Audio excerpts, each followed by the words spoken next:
አድርጌ የደፋውበት ሰው በቦክስ ተማታ ደሞ ደገመችኝ አንዷም ኬክ አንስታ ባለቤቱ መጥቶ በጣም ደነፋና ውጭ አውጥተው ጣሉኝ እንዳሮጌ ቁና አቤት ሐመሌ ስንቱን ያስመኘኛል ይችንም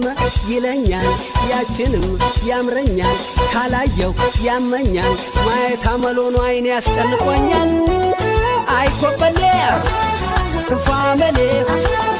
አይኮበሌ ክፉ አመሌ አይኮበሌ ክፉ አመሌ አይኮበሌ ክፉ አመሌ